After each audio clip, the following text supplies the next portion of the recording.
En el fútbol, las historias de David contra Goliat son las que más nos emocionan. Aquellas gestas impensadas donde un equipo pequeño, contra todo pronóstico, alcanza la gloria máxima.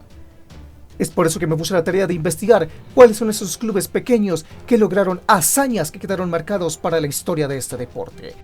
Es por eso que para este video recopilé 3 historias, 3 logros, 3 clubes que alcanzaron la gloria máxima con sus manos. Así que, acompáñenme.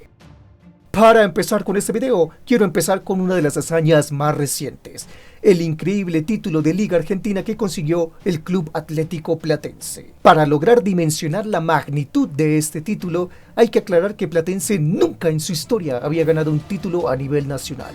Lo más lejos que había llegado fue un subcampeonato de Copa de la Liga que consiguió en 2023. Ya de por sí esto era un logro magnífico para un equipo que es bastante pequeño y que historia en cuanto a títulos no tiene demasiada. Lo más asombroso es que su plantilla no es ni muy veterana ni muy joven. Jugadores con una media entre 24 a 27 años eran los que lideraba esta plantilla. También cabe aclarar que a lo largo del campeonato no era ni siquiera el favorito, pues para poder llegar a instancias finales quedó en 6ª posición. En una liga donde posiblemente Racing era el favorito, pues es el reciente campeón de la Copa Sudamericana, o equipos como River Plate, con estrellas y figuras renacientes como Franco Mastantuono, eran los que la gente veía como favoritos. Pero Platense puso el puño sobre la mesa y demostró que un club ganador no lo hacen nombres, sino lo hacen hombres, dispuestos a luchar y a conseguir la gloria. Para empezar con esta increíble hazaña, cuando llegó a instancias finales le tocaría contra el favorito de este campeonato, Racing. Un partido bastante intenso, bastante apretado que mucha gente diría que se iba a los penales, pero Platense dijo que no. Con gol de Nicolás Orsini al minuto 84 eliminaría a Racing y pasaría a la siguiente ronda. Como si fuera película de terror, su siguiente rival fue River Plate, otro de los grandes favoritos a llevarse el campeonato. Para sorpresa de todos, aunque River Plate fue el que dominó en mayor parte de todo el partido, Platense fue el que empezaría ganando y no sería hasta el momento de reposición después de completados los 90 minutos de juego, Franco Mastantuono a través de la vía del penal empataría el partido, yéndose así a los penales. Penales que quedarán marcados para la historia, pues Platense terminaría eliminando a River Plate y pasando nada más ni nada menos que a las semifinales de este campeonato. En las semifinales se enfrentaría a otro gran histórico del fútbol argentino, San Lorenzo de Almagro. Aún así, con un partido que otra vez fue apretado y otra vez por solo un gol de diferencia, Platense llegaría a la final, demostrando que se puede llegar lejos con una plantilla dispuesta a darlo todo. Llegados a la final, se enfrentaría en otro club que podría decirse que fue una revelación, Huracán.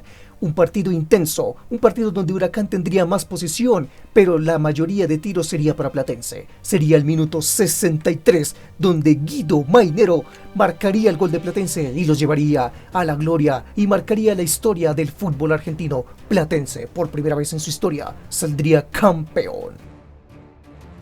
Para continuar en el video con hazañas increíbles, ahora me quiero remontar a un club colombiano. Y sí, quiero hablar de la increíble hazaña que consiguió el Once Caldas ganando esa Copa Libertadores en el año 2004.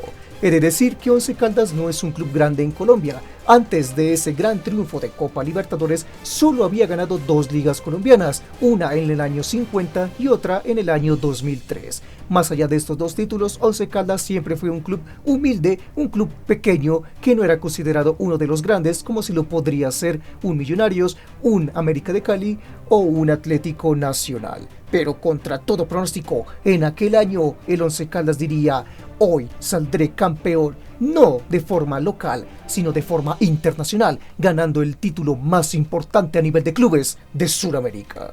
Para empezar este recorrido de esta gran hazaña conseguida por Once Caldas, empezaría por la fase de grupos. En el grupo 2 que le tocaría con Maracaibo de Venezuela, Vélez Sarsfield de Argentina y Fénix de Uruguay. El favorito a quedar líder de grupo era Vélez Argentino, pero contra todo pronóstico, como ya he dicho muchas veces en este video, Once Caldas quedaría líder del grupo con 13 puntos, tras haber ganado 4 partidos, empatado 1 solo y haber perdido 1 solo. En los octavos de final, le tocaría enfrentarse contra un poderoso Barcelona de Ecuador, en el partido de ida con un 0-0, y después en el partido de vuelta con un 1-1, tendrían que irse por la vía del penal, donde Once Caldas terminaría ganando 4-2 y pasando así a la siguiente ronda. Siguiente ronda que no la tendría para nada fácil, pues enfrentaría a un Santos brasilero. Estamos de acuerdo que los equipos brasileños siempre son favoritos a llevarse el título de Copa Libertadores junto a los clubes argentinos, y contra un humilde Once Caldas que estaba haciendo una revelación en el torneo, pues todo mundo daba favorito al club brasilero. En un partido de ida donde quedarían 1-1, pero sorprendentemente en el partido de vuelta, Once Caldas con tan solo un gol marcaría un 2-1 y iría por primera vez en su historia a unas semifinales. Como si fuera obra del destino, a Once Caldas se le presenta otro club brasilero, en este caso Sao Paulo. Con el partido de ida en un 0-0, como ya era costumbre, Once Caldas tenía que ir a rematarla en el partido de vuelta, y así fue, con un 2-1 en el marcador. Una hazaña histórica por primera vez en su historia y única hasta el momento. Once Caldas llegaría a la gran final de la Copa Libertadores. Pero esta final no era para nada fácil, pues estaba enfrentando al reciente campeón de la Copa Libertadores y el favorito a llevarse el título, Boca Juniors. Cuando te plantean en una final internacional al actual campeón y favorito contra una promesa y revelación, todo mundo da por campeón al favorito. Pero Once Caldas diría que no iba a ser así. Con el partido de ida con un 0-0 se enfrentaría una vez más a tener que rematarlo en el partido de vuelta. Partido de vuelta donde terminarían 1-1 con un pedazo de gol por parte de Once Caldas y se irían por la vía del penalti. Penales que, seamos sinceros, Boca Juniors pateó bastante mal, pues se comería 4 penales, y aunque el portero de Boca, el Pato Bondancieri, taparía 2, no sería suficiente, pues también el portero del Once Caldas, que quedaría marcado para la historia, Henao, taparía 2 penales, lo que haría que Once Caldas quedara campeón y marcara para siempre en la historia su nombre en el trofeo de clubes más importante de Sudamérica. Y para finalizar, te quiero contar lo que para mí es la hazaña más grande de este video. Quiero que en tu cabeza dimensiones la magnitud, la proeza tan increíble que fue esta hazaña. Pues te hablaré de un club peruano. Y sí, los clubes peruanos nunca habían sido campeones de títulos internacionales, y lo que te contaré es del único club peruano que ha sido campeón de un título internacional y que, más increíble aún, ni siquiera es un grande del Perú. Te voy a hablar del campeonato del Cienciano cuando ganó la Copa Sudamericana en el año 2003. Para que lo entiendas de gran magnitud, el Cienciano solo había ganado un título en toda su historia a nivel local, que fue un torneo clausura en el año 2001. Más allá de eso, el Cienciano siempre ha sido un club bastante humilde en el Perú. No ha conseguido grandes subcampeonatos, no ha conseguido ningún título en aquella época más allá del que ya te comenté, y claramente no era ni siquiera favorito a llevarse el título de la Copa Sudamericana. El formato de aquella edición de Copa Sudamericana es un poco confuso, pero digamos que no existía una fase de grupos, existía una fase previa a los octavos de final. En esa fase previa se enfrentaban equipos de los mismos países y el que ganara clasificaba inmediatamente a los octavos de final con los equipos que recibieran mejor puntaje. También he de decir que River Plate y Boca Juniors fueron equipos invitados que directamente pasaron a los octavos de final, no tuvieron que enfrentar esta fase previa. Dicho esto, el Cienciano se tuvo que enfrentar a la Alianza Lima, uno de los grandes del Perú. Todos pensarían que sería este el que saldría ganador de la llave, pero no fue así. Con un global de 2-0, el Cienciano saldría ganador y iría directamente a los octavos de final, donde se enfrentaría a un poderoso Universidad Católica de Chile. Increíblemente, en el partido de ida, Cienciano le clavaría un 4-0 a la Universidad Católica. Todos estaban sorprendidos que este club humilde le clavaría tantos goles a un grande de Chile. Muchos pensaron que la llave ya estaba cerrada, pero en el partido de vuelta, también épico, la Universidad Católica le clava un 3-1 al Cienciano, con un global de 5-3 al favor de los peruanos. Un partido y una llave épica. Cienciano pasaría a los cuartos de final, donde se enfrentaría a un poderoso Santos. Claramente el favorito a llevarse la llave de los cuartos era el equipo brasilero. En un partido de ida donde quedarían 1-1, todos decían que el Santos remataría en el partido de vuelta, pero no fue así. El Cienciano, con un global de 2-1 en el partido de vuelta y en general con un 3-2, haría la épica. El equipo peruano, por primera vez en su historia, se enfrentaría a unas semifinales de competición internacional.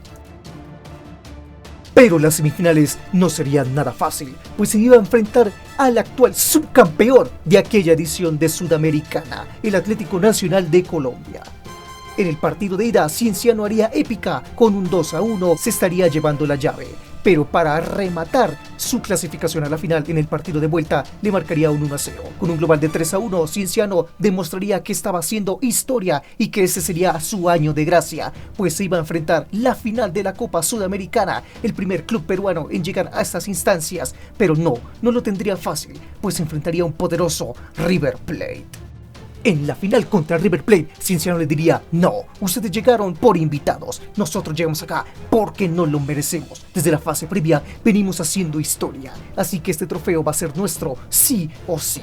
En el partido de ida, bastante épico con un empate 3-3, la llave no estaba cerrada, la llave estaba abierta, cualquiera de los dos podía salir campeón, y en el partido de ida, Cienciano marcó la histórica, con un 1-0 y con un global de 4-3, el club peruano se consagraría campeón de la Sudamericana, llevando el fútbol peruano a lo más alto que una vez ha llegado en su historia a nivel internacional. Cienciano, siendo un club que solo tenía un título local, siendo un club bastante humilde, le ganaría a grandes clubes, a poderosos del fútbol sudamericano, y se consagraría por primera y única vez en su historia campeón de la Copa Sudamericana.